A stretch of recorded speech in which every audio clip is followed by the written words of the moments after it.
Minister Tharman, welcome. Thank you. The spring meetings have come to a close. Yeah, and it's spring. And it's spring in the air, yes. As chairman of the IMF's policy setting body, can you briefly let us know the key themes from the meetings today? Well, I'd say the overarching theme is that we are in a new phase of the recovery, most clearly in the US. Europe is past the worst, although there's still some downside risks. And globally, we're now 4 to 5 years out of the crisis, and it requires a new balance in policy making. The second important theme in our discussions had to do with financial stability. And I'm not talking here about the legacy of the last crisis, which is still with us, especially bank balance sheets in Europe and elsewhere, but about new risks. Because with the recovery, we are already seeing new risks. Yields are compressed in a range of risk assets. Some people think that's a positive because it's cheaper to borrow now, but you have to wonder whether that's because risk has gone down or whether risk is being mispriced. And eventually prices will correct and you get new instabilities. Corporate leverage is going up. Several of my colleagues pointed that out, both in the developing countries as well as in some of the advanced countries. Not in Europe as much as in some of the other advanced countries. So these are all new risks that we've got to keep a very close watch on. And for emerging market economies, there's a continuing risk of volatility in capital flows. That's not, in my opinion, a short-term phenomenon. It's not episodic. It's going to be with us for a while. We seem to have moved away from talking about recovery to talking about strengthening growth and, in fact, high-quality, durable growth. Yes. How can we get growth going?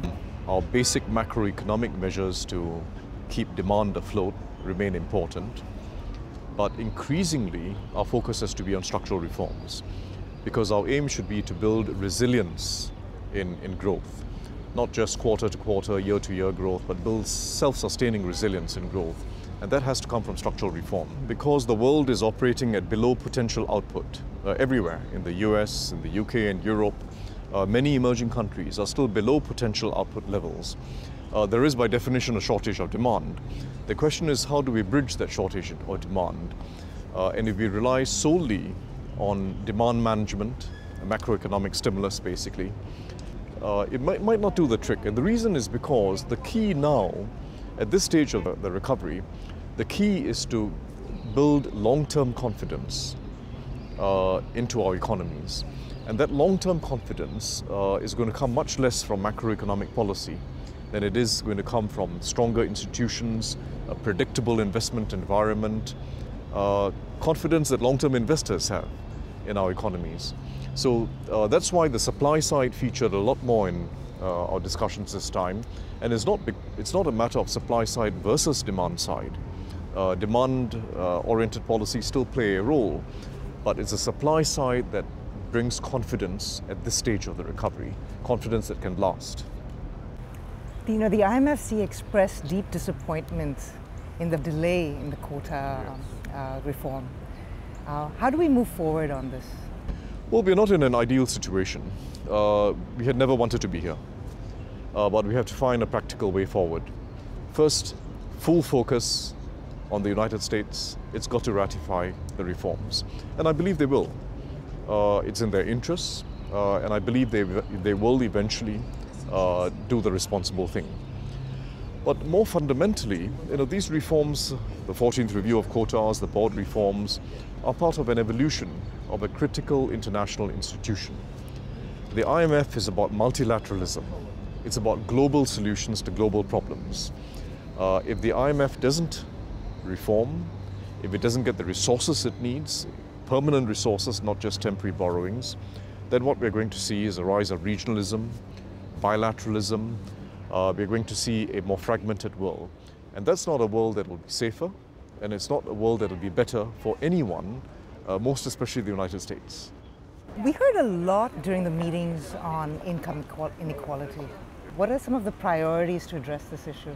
Well, it's a issue that's increasingly occupying our minds, not just in the institutions which have always been concerned about it, like the World Bank and ILO and others, but the IMF. The IMF is not just about macroeconomic and financial matters, it's ultimately about the well-being of people. And when we talk about well-being, we are talking about inclusivity. We're talking about people across a whole spread of occupations and sectors of a society doing better in their lives. Poverty itself, quite apart from inequality, is still a major challenge. And when we talk about self-sustaining growth, it's the quality of growth that matters. It's not a GDP growth number, it's the quality of growth, something that can uplift lives across the whole spectrum of jobs in a society. But how do we do it? How do we tackle a challenge that's not just a result of this crisis? In fact, very little of it is really a result of this crisis, but a whole new phase in the global economy, where technology is doing some things that jobs used to do previously, and where globalization itself, particularly for countries that are more advanced or middle income, is taking away jobs because they're redistributed elsewhere. And I think the key to it is what my Mexican colleague mentioned, which is what they in Mexico call the redistribution of productivity. And it's about raising skills and the productive potential of everyone.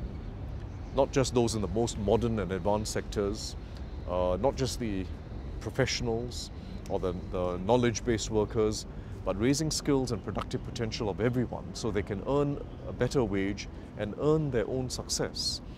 And that's ultimately the sustainable way of improving inequality, biasing our policies towards that broad base of people in our society, and thinking of it not just from the point of view of traditional redistribution, but thinking of it in terms of their productive potential, their ability to contribute.